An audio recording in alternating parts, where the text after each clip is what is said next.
congressman for Minnesota's 1st District for 12 years, and now sharing his thoughts with us on the Al Travis Show. It's Congressman Gil Gutknecht. Love having him on because of his just grasp of history. He's been around here a very long time. He knows how these things work. Congressman, how are you doing today? I am doing well, thank you. You surviving down south in is the Snowmageddon that the rest of us are looking at and yawning about how bad, I get it. It got cold in Texas. Sorry about that. It's 30 below up here. It's all relative, right? Exactly. It's 27 where I am right now, and that's pretty cold for this part of the world. We did not get any ice here. Okay. And, we had a little problem getting connected this morning because I suspect there are quite a few lines down and with all this ice that you go 100 miles north of us and they got just unbelievable ice storms and then some snow, and it was miserable. And the poor people up there, in fact, we're sending crews from our local rural electric utility to go up there and help them, clean up some of the problems and get people's power back on. Yeah, at some time I read somewhere 600 and some thousand people without power down there because of what goes on. It's interesting. I mean, it doesn't happen often, so I can see it. But we don't get that up here because we bury our power lines. They got to have them up on the poles up there, and I guess ground's harder. I don't know, but you'd think they'd bury that stuff, not have these issues, but I don't run energy companies. Here's what I want to run at you, sir. You've been here, done that. 12 years, right, as a congressman in the 1st, am I right, 12? Yep. So you've been following along some time. If I were to tell you that we are sitting here 1 week away from caucuses, and the Republicans have 15 people, well, now one guy got out, Madel got out yesterday. 14 people are running for governor on the Republican side, and not one person is filed on the Democratic side. Could you tell me how that is possible in Minnesota? No. I mean, I did not know that until this morning, and I'm shocked. But in some respects, if you step back a few steps, it's not all that surprising because the Democrats believe that they own that seat, and that through primogeniture or whatever they call it, they can just hand it down to the next person. I also suspect that the reason you have so many Republicans running is because they believe that Governor Walz was so vulnerable after the riots, after all the fraud, just general mismanagement of the office. I think an awful lot of Republicans looked at it and said, hey, if that guy can be governor, I can be governor. And so you have a lot of candidates running on the Republican side based on the idea that they would be running against Governor Walz. On the Democrat side, probably the reverse of that. They were so confident up until a few months ago that, that Walz would run and be easily reelected that nobody has really considered it. And it does take some time. I think if you're going to run statewide in the state of Minnesota, in fact, I suspect that this is true of many of the candidates that have filed for governor on the Republican side. They don't realize what a difficult task that is to run statewide. Yeah. I think they'll find out during the precinct caucuses that it is almost impossible to organize in all of the 87 counties. It's a long ways from Rochester, Minnesota to Hallock, Minnesota. And in between, there's a lot of territory and a lot of voters. And so it is a Herculean effort to try and run statewide in the state of Minnesota. And only the strong will survive. Which, again, is part of the system. I'm okay with that. But let me ask you this, because Senator Klobuchar, evidently, quoting here from KSTP, with what's happening in our towns, and not just Minneapolis, St. Paul, but with ICE in the suburbs, greater Minnesota, that's why my focus is right now. But stay tuned. She's going to get in this race, and I presume have to drop her name before caucuses so she can win all the caucuses. She's going to get that nomination, and she'll be running against Trump between now and the election.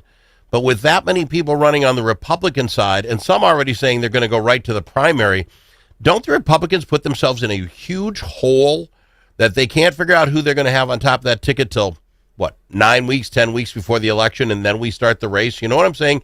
I get the system, but it seems like it almost holds the Republicans back.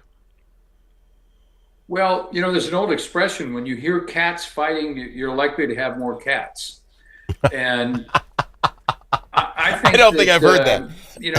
I think a spirited primary and having several candidates running around the state for the next 3 or 4 months is not a bad thing. Okay. Voters will get to know them better. They will get to, in the Bible it says iron sharpens iron. And I think that the more that you have candidates on the Republican side, at least running against each other, the more they can sharpen their arguments and their ability to present themselves to the voters. If the inverse of that is if Amy Klobuchar is,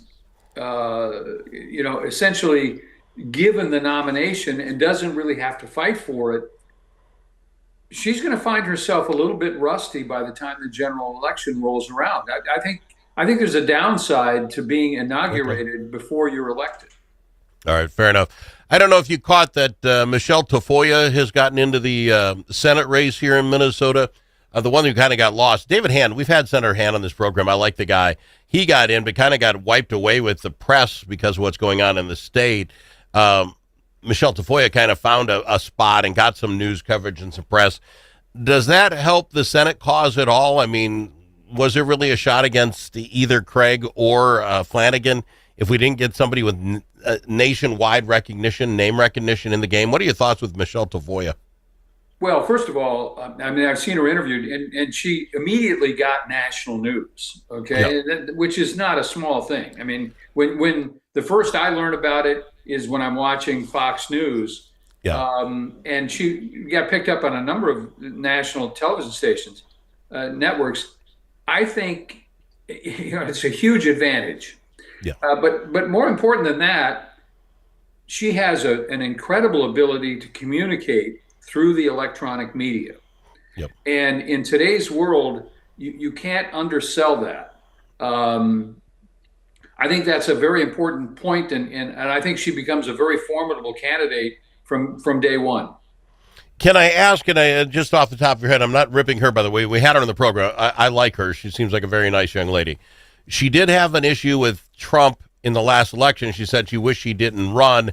He ran and won. She has since temped that down and saying that a lot of stuff he did is not what I saw coming. I'm very happy with him. I think she's repaired that. But she's a very pro-choice candidate, which doesn't necessarily fit real well with the Republican Party. Can she get over that in the state of Minnesota, being pro-choice and a Republican? I think it's too early to say. I do think that is a negative. And how important that will become remains to be seen. And I can't answer that today. Okay. And that's fair enough. I mean, when I had her on, she said I could ask her anything, and we talked about it. And that's the one thing. I don't know where that sits. I don't know if anybody knows where that sits yet.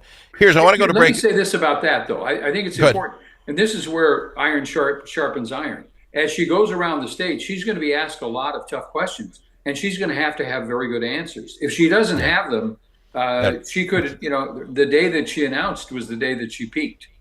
Yeah, that could be very well. And again, like you say, she has to find an answer to that question. If she can walk that line enough, I think that helps in the suburbs a ton.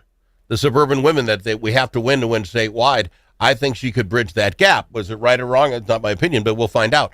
I got to go to break a little early. I want to find out what your thoughts are about what's going on here in the state of Minnesota. We do that with Congressman Gil Gutknecht on the Al Travis Show. Think about it. A famous politician once said, "You're entitled to your opinion, but you are not entitled to your own facts." But in a world full of AI and fake news, where can Minnesotans find the facts? Center of the American Experiment is Minnesota's go-to source for fact-based analysis and common sense solutions for taxes, energy, public safety, and our kids' education. Visit AmericanExperiment.org for more information. Think About It is brought to you by Center of the American Experiment, Minnesota's think tank. You need a friend at the Capitol who knows how to get things done. And you're in luck, because that's exactly who we are, your friends at the Capitol, and we deliver results. At Momentum Advocacy, we bring decades of experience in lobbying, public affairs, and crisis communications. From local nonprofits to national corporations, we help you move policy, manage your media, and make your voice heard. We're not just seasoned pros, we're essential partners. Momentum Advocacy, your friends at the Capitol. Learn more at momentum-advocacy.com.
A as in alligator. L also in alligator. But it's not alligator. It's the Al Travis Show. I'm glad to have him. He's Congressman Gil Gutknecht on the program with us. Congressman, in Minnesota, you cannot get away from what's going on in Minnesota, which is probably the worst lead-in of all time. But how is it down there where you're at? I mean, obviously the news covers the weather down there and how you can't get around and that sort of thing. But are you keeping up pretty close to what's going on up in here in Minnesota? It's on the national news every break. I mean, you can't get away from it, and it's number one. I think it's embarrassing. It is embarrassing. Let's be honest. It is unbelievable that they've allowed this level. Not only that they've allowed this level of lawlessness to exist, but they've encouraged it. I mean, it's like Minnesota did not learn its lesson that if you allow the mob to rule the streets, bad things happen. I mean, I don't know how many hundreds of millions of dollars of damage was done in the riots after the Floyd incident. Okay, and and now it's happening again. And at some point, I think Minnesotans have to decide whether they want the rule of law or they want mob rule. And I think that most Minnesotans, if given that kind of choice, hopefully are going to say, hey, no, we have to have the rule of law. That is what separates the United States from so many other countries in the world and from the history of the world. When you have mob rule, everybody loses. Everybody loses. And here we have elected officials essentially encouraging people to block federal law enforcement agents from doing their job. Okay, it is their job to enforce the immigration laws, as I like to say, that are plainly written. In fact, the White House, in my opinion, I've written this in a couple of things. I think the White House has made a mistake. They've made several mistakes in this. Number one, I think the biggest mistake is to say that all of these people that are being detained and arrested and deported are murderers, rapists, and violent criminals. That's not completely true. Okay. Okay. See, I think the facts in this case are so compelling, they don't have to distort them. Okay. Okay. What ICE, and let's go back to what ICE stands for. It's the Immigration, Customs, and Enforcement. Enforcement. The E is for enforcement. Their job is to enforce laws, right? And so basically what they are doing is they are apprehending people who have court orders that they be detained. Yeah. They have had their due process. They've had their time in front of a judge. Many of them have skipped out on their chance to make their appeal. They went before a judge. They said, okay, we will schedule you to have your hearing, whatever. And they've skipped out. And so now they have a court order that they be apprehended and in many cases be deported to be returned to their country of origin. So what the ICE agents are essentially doing is enforcing court orders. And, I don't care whether they're a rapist, a murderer, or whatever. If you have a court order, if I have a court order and the law enforcement agency comes out to enforce that court order, I can't get my neighbors to, put up a wall of whistleblowers and try to stop them from enforcing the law. And so I think this whole thing is, I think what the political leadership in Minnesota has done is reprehensible. But I also think there are mistakes being made by people in the White House. And some of the comments that they make, they need to just stick to the facts. And the same is true with the unfortunate deaths that we've seen on the streets of the two that have been killed. I think the facts are compelling enough. I mean, when one side immediately says, well, they were murdered, and the other side says, well, their side of the story is, he had a gun and he was trying to shoot these guys. He showed up with a 9mm gun and he had 2 magazines of ammunition, and he was there to, shoot people. We don't know why he was there, but what we do know is he had a gun. And we also know that, if you show up at this kind of an event with a gun, it puts a lot of people in peril. And that's not a good thing. And it was, you can call it stupid. The problem with all of this is it is really difficult to determine who are serious anarchists and who are the people who are just being brought along into the fray.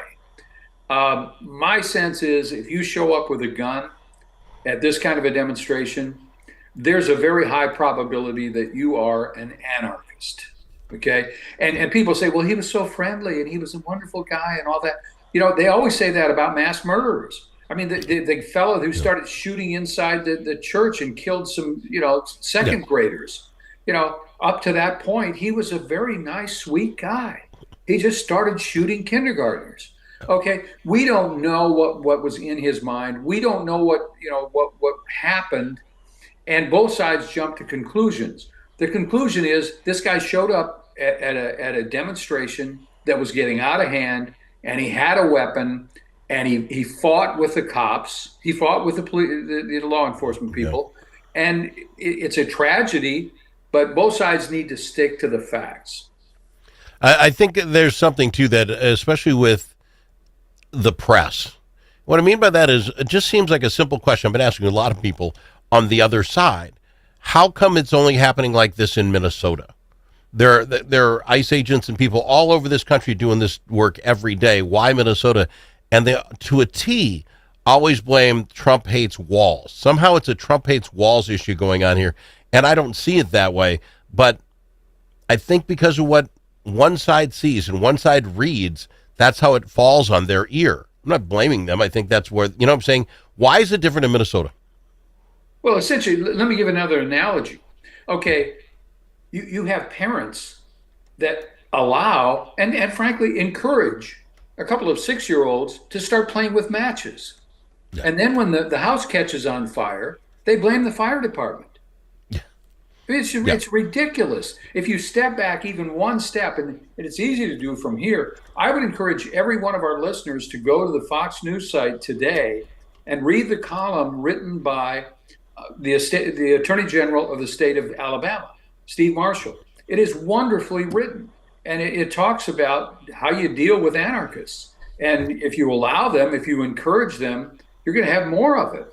And to blame Trump or to blame ICE for the violence on the streets, we don't have any violence in Alabama. We don't have any violence in 45 of the other states because they cooperate with ICE. I mean, the ICE agents just walk in and they're able to execute those court orders and pick up these individuals.